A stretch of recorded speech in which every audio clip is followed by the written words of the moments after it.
know thyself. Know who you are. If you're a great speaker, a great talker, you're a 10. But let's just say you're a 4 in paperwork or in accounting or in finances as an entrepreneur, right? You're a 4 and then you really hate it. Too bad. Learn to be a 6. You don't have to be a 10.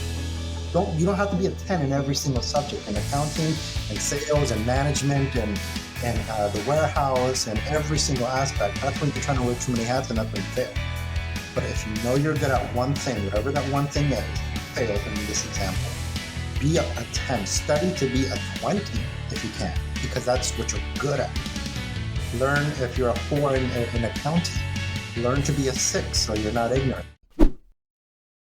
Hello. My name is Ryan Fernandez, and welcome back to the Leveraged Linguist. Today I have a special guest, reigning from Canada. I have Julio Carrillo with Platinum Plus Capital. A little bit about Julio. Actually got introduced to him through a Facebook group, and I just decided to reach out and message him. He responded. Really had some great chemistry. We had a great conversation and the flow. So I thought the things that he discussed and talked about and his passion and energy is perfect for our listeners here on the show. So a little bit about Julio here. Are you a professional or individual who is frustrated by the 30 years it's going to take you to grow your money with a financial advisor? I've been there, been on both sides. Is beginning to worry about what you've got to fall back on when you retire. For many of the boomers, retirement is just over the horizon. Are you struggling to effectively save or invest on your own? Well, that's where Julio can possibly come in. He manages monetary portfolios with a focus on both the near-term income generation and the long-term savings creation. That's really key. So today we're going to be talking a little bit about how, as an entrepreneur, Julio thinks it's the best way and some of the topics around networking around that. Julio, welcome to the show. It's a pleasure to be here.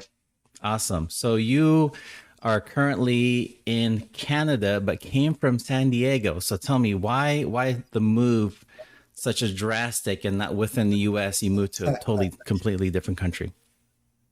For the same reason most guys make drastic decisions or really crazy ones. A woman drove me all the way up north. That's great. So you're married. You also have kids as well. I've seen your holiday photos there. So you're all together as a family. That's awesome. Yeah. So a little bit of what was happening around that time. I think I just turned 24, and just sometimes when you're stuck in a certain environment, I've always been blessed with being able to be self-aware, we'll call it. I have a lot of, introspective conversations with myself.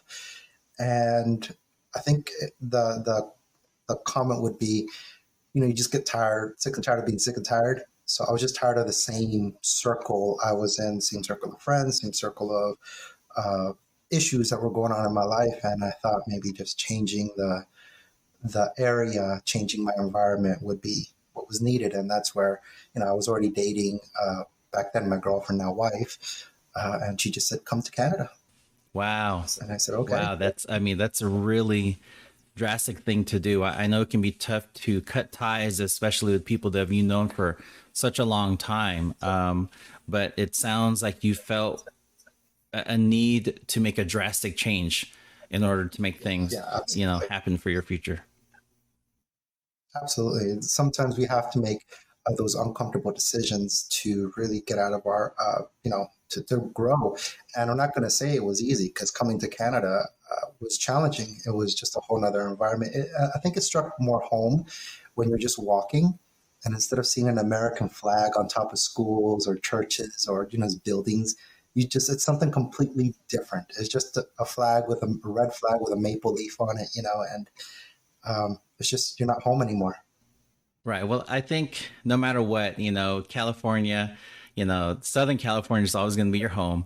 And hopefully we get to connect one of these days up in either in the Bay Area, or I'd love to come out to Canada. I've never been. I do have relatives out there. So thanks for sharing a little bit about, where you live and your family. So tell me a little bit about Platinum Plus Capital, right? So this is your business that you started. Tell us a little bit about what you do and how you're able to help people. Well, Platinum Plus Capital came more like anything else, more of a need.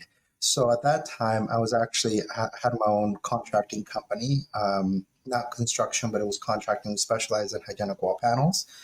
And as great as that was, and as much money as I was bringing in, it wasn't necessarily going to help me achieve my financial goals I wanted to reach. I was making good. I could have been happy, but it wasn't, again, it wasn't enough. So reaching out to banks, local banks, I ended up learning really fast that the financial system is really screwed up. And then, you kind of just go through your circle, your cycle of everything what you're doing. So you kind of just, it becomes mundane. So when you actually started looking into something and researching, for example, banking and money, you ended up understanding a little bit more how it works and how messed up the system was. And this is where Platinum Plus Capital kind of came into play. Um, I had a mentor of mine at that time who gave me really good advice. It's really simplistic advice, but for me, it resonated a lot. If you're not making enough money, the solution is go make more money. And when you start understanding, I know it's very simplistic, but then I'm like, oh, I guess I can. So, crypto was very popular at the time, or still is today, but at that time it was more infantile than what it is today. And I learned how to trade, and I started learning about trading, and I started learning about how you can actually make money. For me, it was a lot more simple than stocks. For me, stocks are complicated, but again, it's just what triggers in my head. Um, so Platinum Plus Capital came into play was I learned how to take my money and I learned on how to multiply it. So the example I could use right now is, when you talk to a financial advisor, they'll tell you about mutual funds, stocks, how you can earn compound interest. And I started learning on how you can do this on a yearly basis. But when, again, just doing the math, 1 + 1 is 2, they're telling me, oh, in 20 years, in 30 years, you can have, if you invest X amount of dollars every year, you can earn compound interest. And I'm like, 30 years is a long time.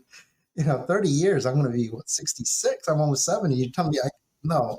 For me, I'm more action made, and I'm more, how can I make that thing concept happen today? And to cut the long story short, which was trading. So I can take my funds and I can make 5%, 4%, and I eventually am learning how to do it to get it to 10 to 15% per month. So then the question was, okay, what can I offer? Like the rules, at least my rules of investing or a business would be, what are you good at? Can you be passionate about it? And if you are, that means you can be obsessive about it. And then, do other people want your product?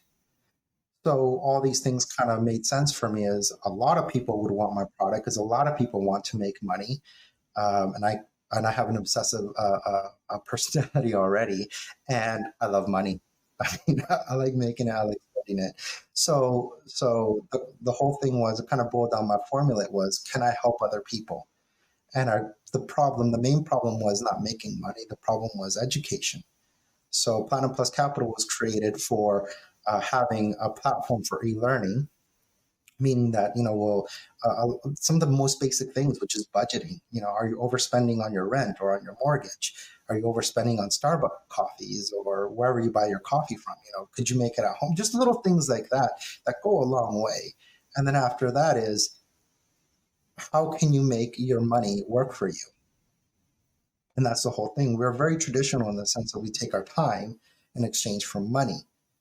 So my whole thing was, okay, how can I help these people, help my clientele, my base, we'll call it, and how can I help them multiply their money the best possible way, or the fastest way possible within the next 3 to 5 years. So what a mutual fund can do in 20 years, I refer to, I can do for you in 20 months. It's the same concept. We take money, we multiply it, we use compound interest. Instead of yearly, it's monthly. But again, like everything else, mutual fund, stocks, investing in general, there's a risk. So understanding and teaching people their risk tolerance was another big deal. Sure. So, I have a background in the banking industry. I actually do have a securities license as well. So the traditional investments, even with those financial advisors would say, they all carry some form of risk.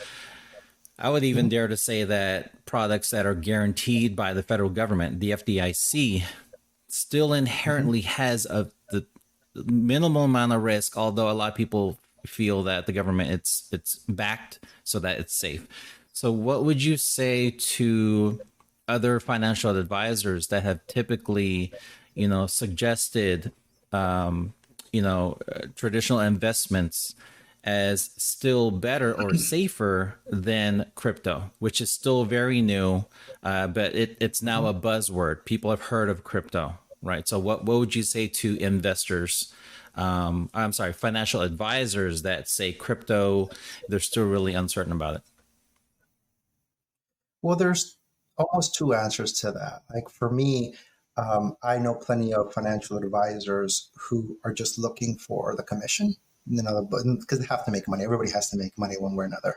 And those are the financial advisors I really don't like because they kind of don't care about Ryan or, John Smith, John Doe, Jane Doe. They don't care about what the financial goals are. For me, again, when I look at an opportunity, for example, mutual funds, I'm sorry, but 20, 30 years for me to reach my financial goals, that's a long time. And a lot of people, they're either really far down the line or they're just starting. A lot of people don't have tens of thousands to put into it. So for me for an advice is get used to crypto for financial advisors because it's not going anywhere. It's here to stay. And there are already many platforms, we'll call it licensed or as licensed as they can be, platforms that are taking up. For example, I think in the United States, you guys have Wealth Simple. So Wealth Simple does have a same concept of what I'm doing, but they're mixing it and still providing you with a annual return. So I think the core differences is what I'm doing is that I'm constantly trading, or my traders, not me exactly, but my traders are constantly trading. So we're actually able to move the money a little bit quicker compared to the longer term. So to answer your question about financial advisors is that you have to start accepting that cryptocurrency isn't going to go anywhere. It's going to be traded. It's going to be, you can still monetize on it, though it's not fully regulated yet. But that's the kind of beauty of crypto. At the same time, that chaos is opportunity. So you have to be able to find these uh, platforms where you are able to tell your clients, there's a faster way to make money. Though I will admit, crypto right now I would consider as medium high risk, depending on who you're talking to, but it's still a higher risk. So portfolio managers still have high risk uh, uh, platforms where they can earn, I believe, 15 to 20% annually. But again, you're looking at your risk. So still advising your clients on their risk tolerance is still important. But for those who do have that hunger or higher appetite, this is just another way of doing it. Yeah, no, I definitely agree. I'm an early adopter of lots of different technologies. Crypto to me is just another form of technology, right? It's another tool that people can use. It shouldn't be the end all be all as far as earning a better return on your money. What can you say about your when you network with other people? How are you able to network with people who you can get to see that vision, and therefore get referrals from them for clients? Like how do you obtain your clients? Is it through networking? Is it through traditional marketing? I'm just starting more traditional marketing now. In the beginning, have to be very careful, just because, again, like you would know because you have your securities license. I had to go under the friends and family kind of umbrella. We're now expanding into a bigger playground, we'll call it, which I'm sure will create some waves or noise, which is fine. You have to do that in order to grow. But for networking, it's a little bit on the bravery side and the courage side because not everyone's going to see your vision.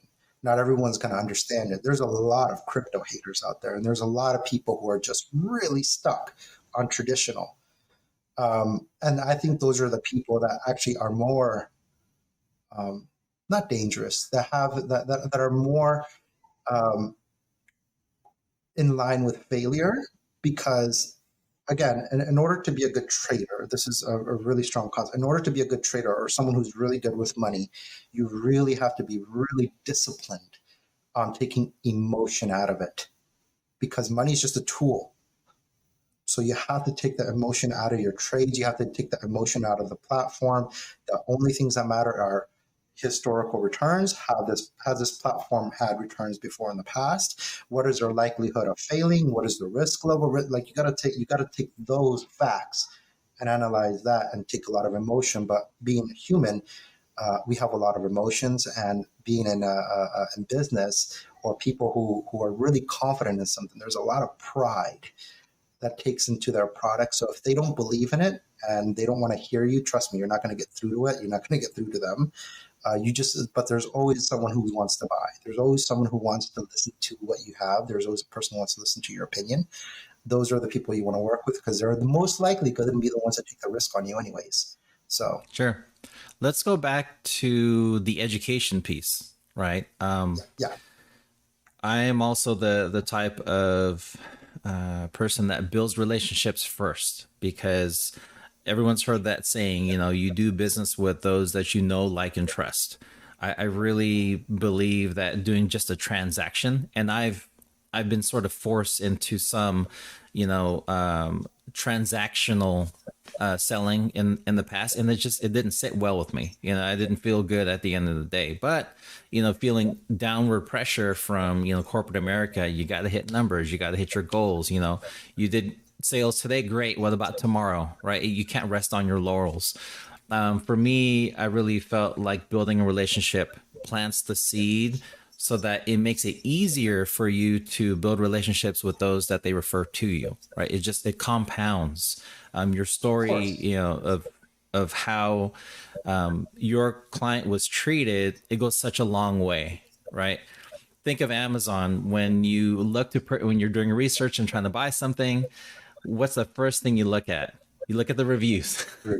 If you have one that has like 10 reviews, 5 stars, versus something that has 7,000 with 4 stars, I'm probably still gonna lean towards that one more, right? regardless if the price is higher. Regardless if the price is higher. Exactly. Yeah, you'll pay more too, right? You'll definitely pay more, because time and time again, the numbers have proven that this thing provides much more value, right? So what would you say as far as the value that you bring, Julio? What sets you apart from some of the other companies out there to do the same thing you do? Well, I think right now, as it stands now, I may be guilty of what I'm about to say later, which I'm going to try to avoid. But for right now, as where it stands, I would like to consider myself as John Smith, as John Doe.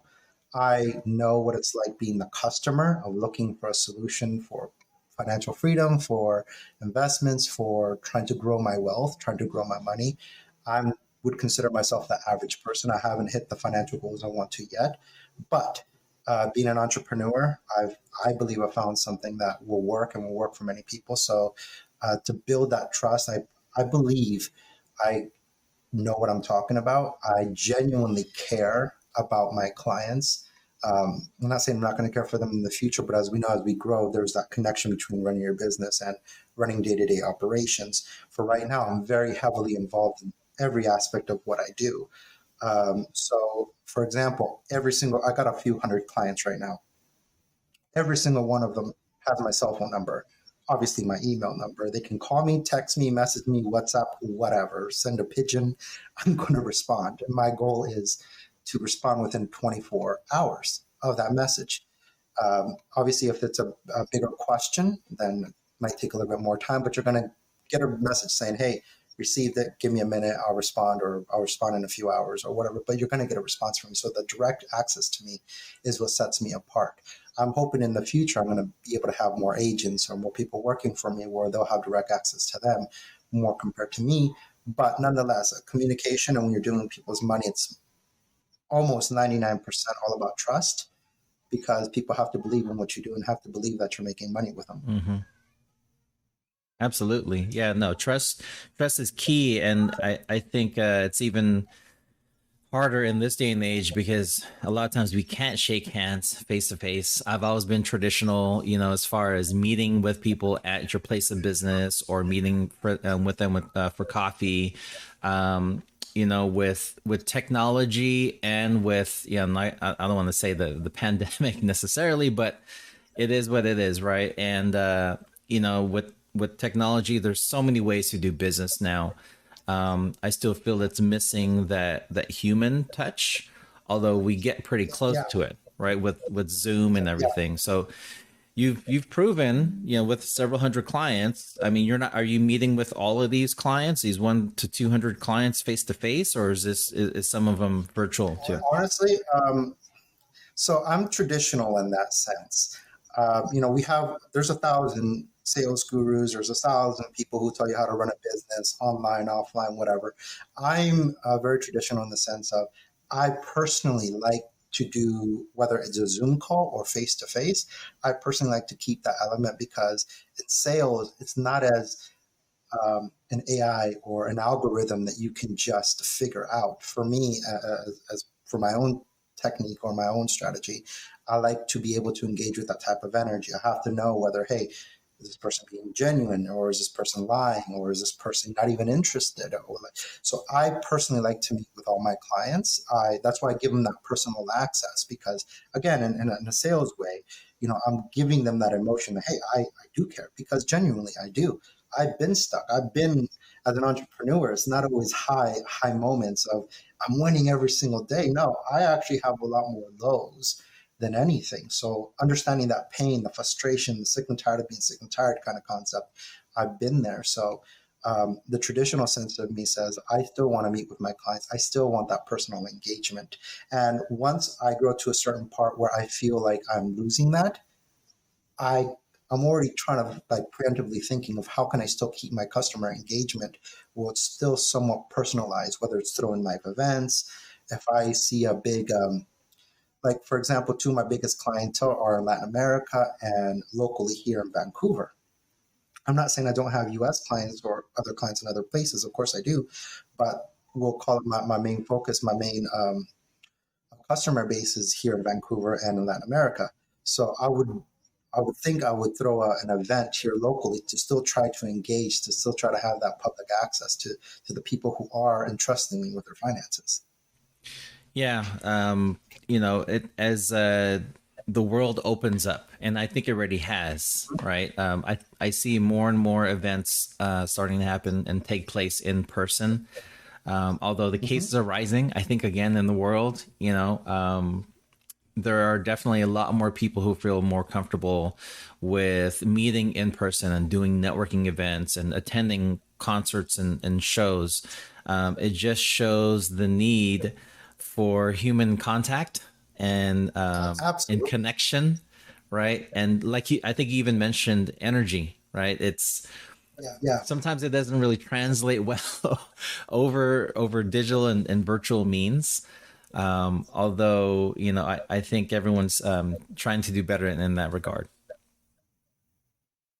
Yeah, I mean, honestly, like I said, so for me, it's all about pivoting. It's all, as an entrepreneur, as a business owner, even just as a regular person, you have to learn how to pivot. Not everything is set out per milestone, and we can map out every single step we're going to take. Things happen, and we have to learn how to pivot. Whether it's a pandemic, during the pandemic, I remember before the pandemic, doing Zoom calls, remote, or working remotely from home was not a thing. Like it was almost a frown up. So you want to work from home? It was traditional just to stay, and we have to learn how to adapt to those circumstances. If we go into another pandemic, I'm gonna still find a way to connect with my audience or to my clients. There's always a way. It's just how open minded are you? How creative? And if you don't know, we live in an age, like you said, everything is opening up in a lot of ways where we can Google, we can YouTube, we can go on social media, we can figure out a way to get the result we're looking to get or make up our own. Sure. Awesome. What would you say to people who have an entrepreneurial spirit and are looking to build a business in this day and age, whether it's in person now or whether it's virtual? What are some tips that you can give them as far as making those connections, networking of course, but also online or in person? How can a person with an entrepreneurial mindset start to get the ball rolling? I think you should go after low hanging fruit with no fear.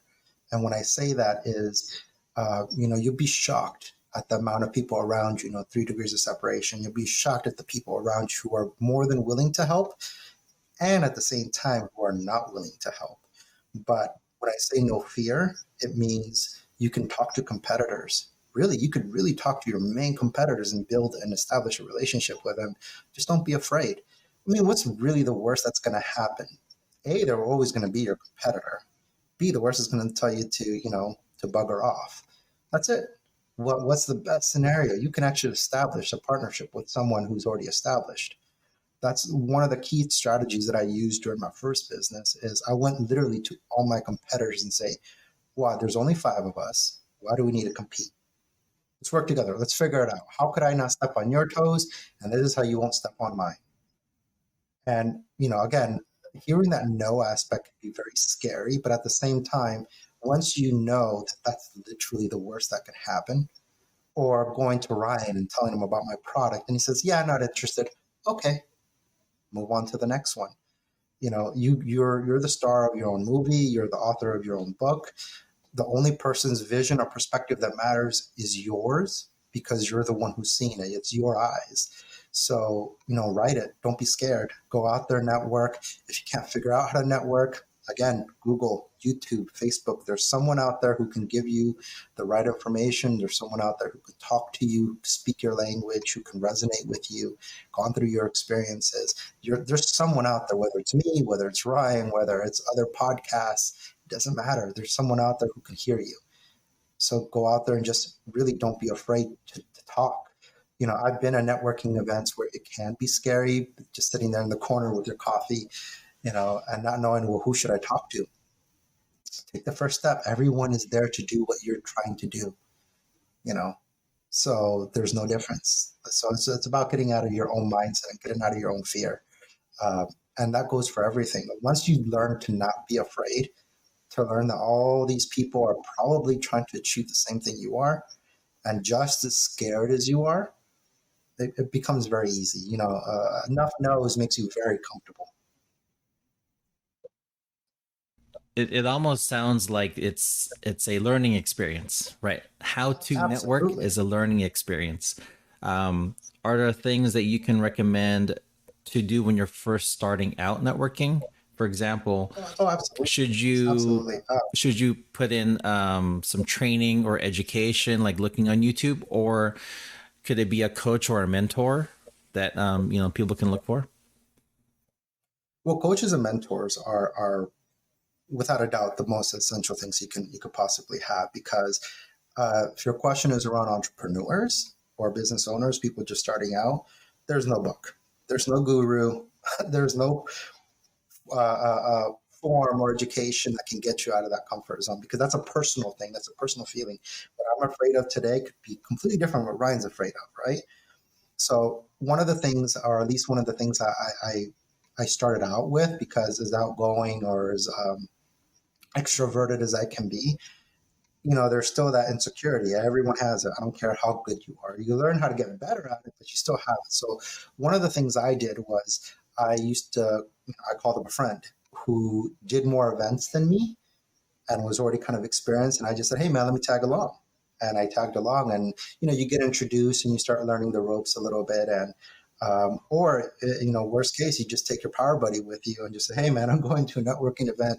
This is my goal. This is what I'm trying to do. I'm trying to get 3 phone numbers or 1 phone number, whatever that goal is. I'm trying to meet someone and just have that friend go with you. To have someone to go with you, just, I don't know, just it gives that more sense of security because you're both there. You can strategize, hey, I like that group over there. Let's try to infiltrate. Let's walk over there and, make our way over. But it's one of those things that, you have to be able to look in the mirror and actually accept that, hey, I'm actually scared. Hey, this is difficult. This is hard. And being able to find someone or a friend or someone else in your industry that can just go with your network. Again, it's all about figuring it out and being creative. What are some tips then? So after you have mustered up the courage to attend a networking event or go with somebody, what are a couple of tips that you would say that are a must do after leaving the event? I think you need to really learn to appreciate yourself for actually going and doing it, because not enough people give themselves enough pat on the backs for accomplishments. You know, we kind of just go through our days just okay, I worked, but not knowing, hey, I just this was a big deal for myself, pat on the back. But more importantly, after that, if you did get contacts, you know, the art of follow through or following up is massively important. A lot of people think just because they went to the event, got a phone number, met a few people, it's done. I've seen a lot of people make this mistake of not even giving the call back, or being too scared after, oh, I just met them now, what do I say? You have to follow up. You have to be able to, you know, complete that process, whatever your sales process is in whatever industry, be able to follow up.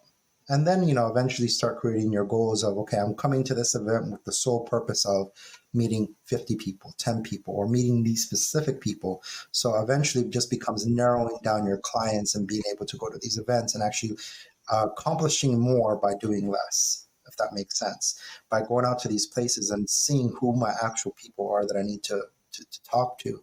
Because you're, besides networking, the purpose of networking is to meet people that can possibly become your client, or, you know, you're going there for an objective. So now going to these events, completing these objectives. Sure, and I can definitely speak on that because I I wasn't a master networker or anything like that. Gone to networking events, and I really didn't know what I was doing. So the first couple of times I went, I was really more of an observer.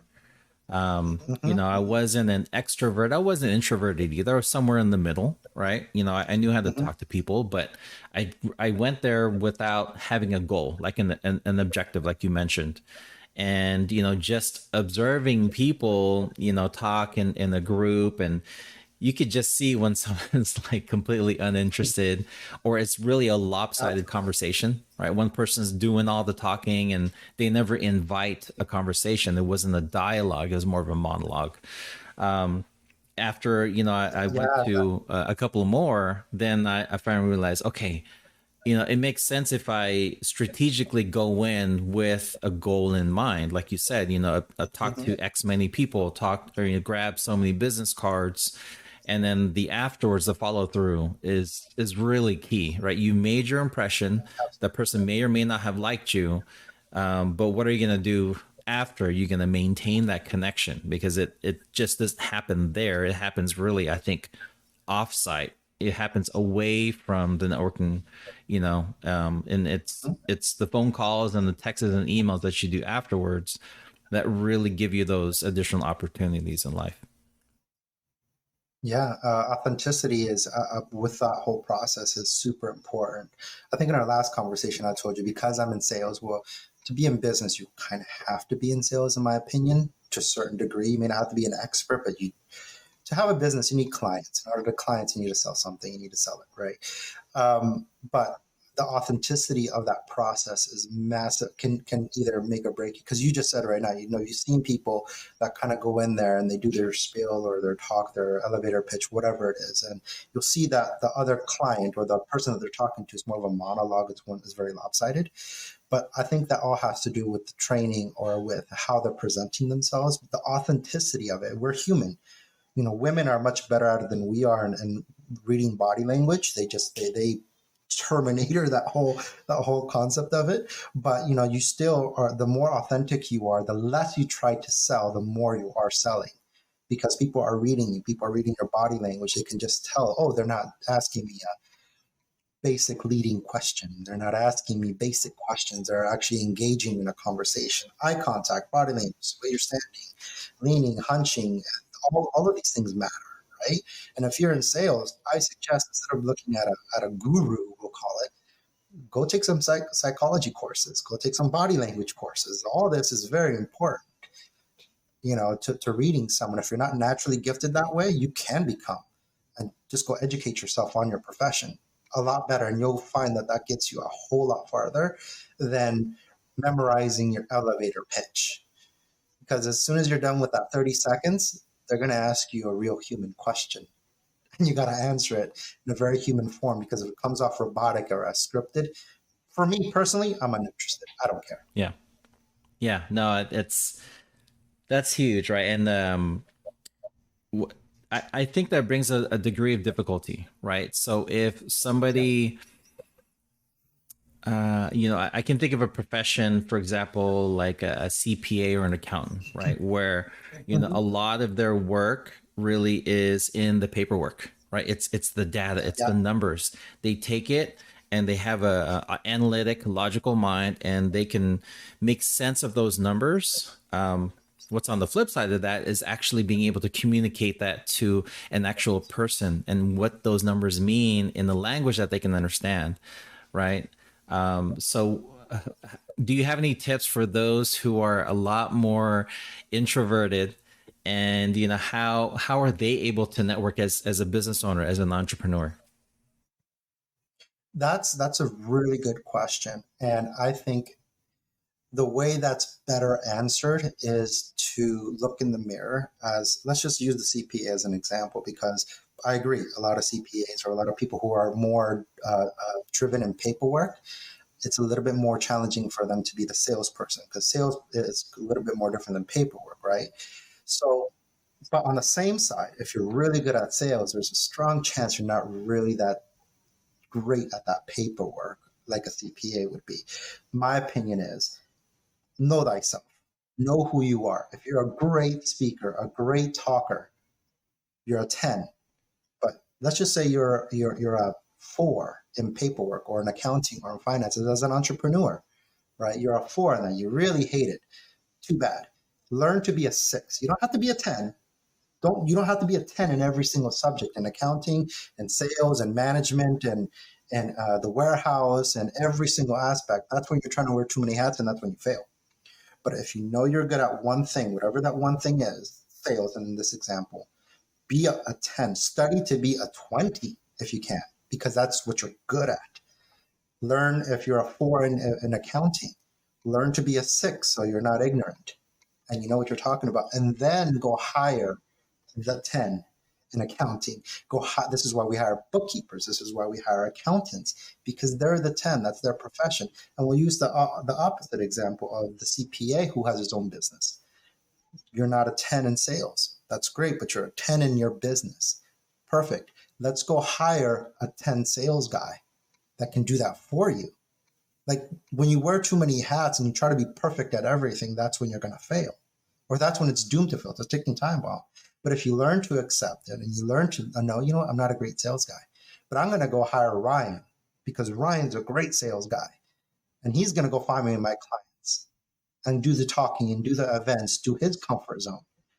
That's when you really start to thrive, because not only are you giving people different hats to wear for you, then you're learning to let go and you start learning to trust, which in turn teaches you not to micromanage, right? Because the micromanagement is just another form of wearing too many hats. You start doing too much and you're not letting people do what they're supposed to because they're waiting for you to make that decision for them. And if you can't do that, then again, it's a ticking time bomb for failure, in my opinion. Yeah, that's deep. That's deep. That, like, what you said in the very beginning was know thyself, right? You're not trying to Yeah. be someone else, right? You know who you are, and you focus on your strengths, and you over time, increase where you're not so great at, right? So for Yeah. me, like you said, it's in the sales part of it, it's building relationships.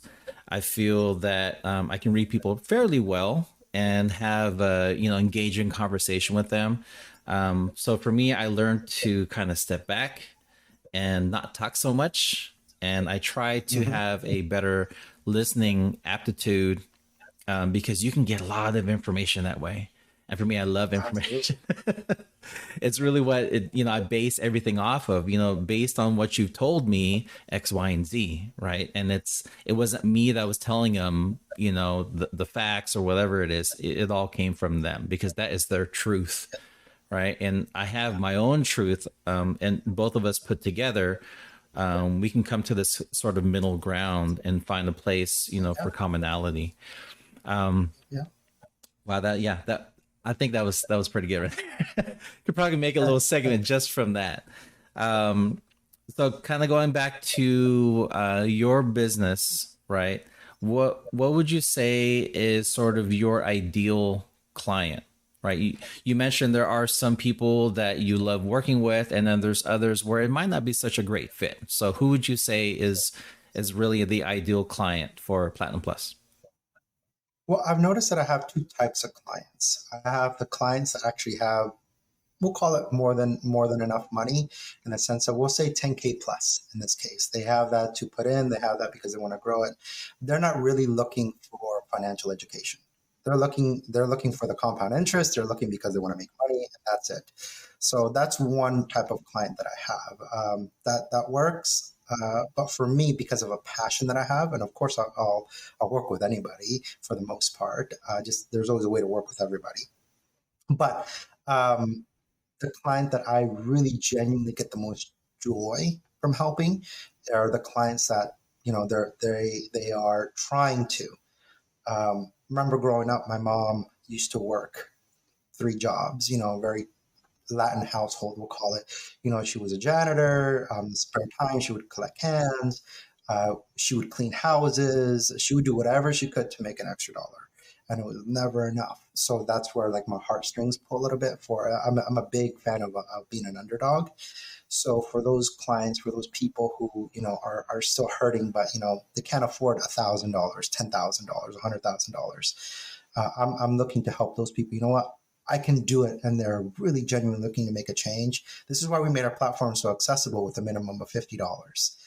Again, it's math. It's going to be a longer process, but the fact that you have the courage through all your current circumstances, you're still saying, I'm going to try. I'm pushing through because I'm really trying to get out of this bubble, trying to get out of this rat race, this circle, this wheel of what I'm trying to, that I'm just want to get out, right? Those are the clients that I really like to push for, because I've seen so many success stories.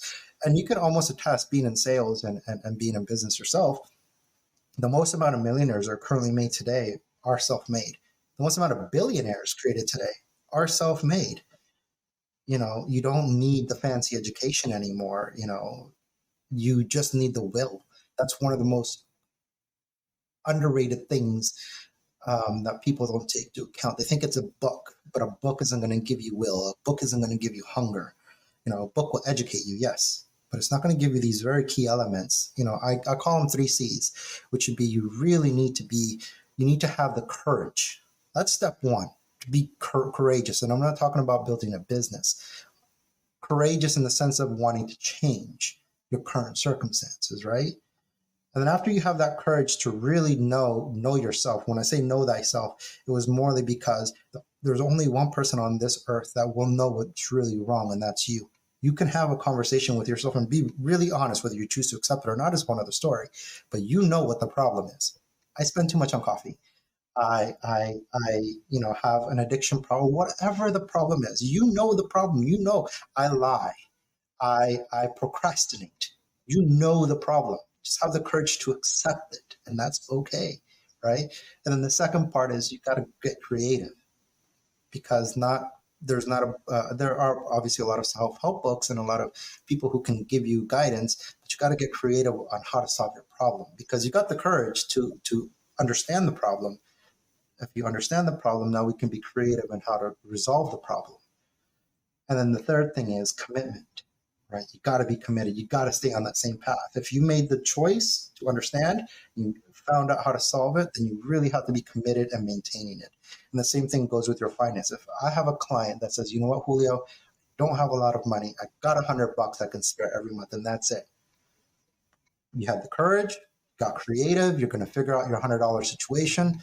Now commit to it every single month, and you will absolutely grow. I've never met one person on this planet, or heard of any one person, who did not put in hard work, commit themselves, stay dedicated, and committed themselves to growth in any aspect, and not do it. It's when you break, it's when you stop, it's when you call it quits. That's what's guaranteed. So when you quit, that's guaranteed. That stops. But I've never met anybody who hasn't followed those three patterns, or those three forms, and not achieved anything. And again, it doesn't have to be you're a millionaire. just get out of your situation. You made a commitment to it. And once you develop those habits, it becomes really easy to accomplish almost anything. I really like what you said. And so the three things really you can sum up into the three C's, right? You said Yeah. courage, get Yeah. creative, and commit. Really powerful stuff. Do you have that on a poster, like a motivational poster or something like that? Because that, I think that could really, really work. Well, that was part of why I started, I hate to say, I felt like an old guy when I started going into social media because I only had a Facebook and I really didn't care for social media. And honestly, I just maybe in the last 30 days started my own Instagram page and everything. That's how I didn't care.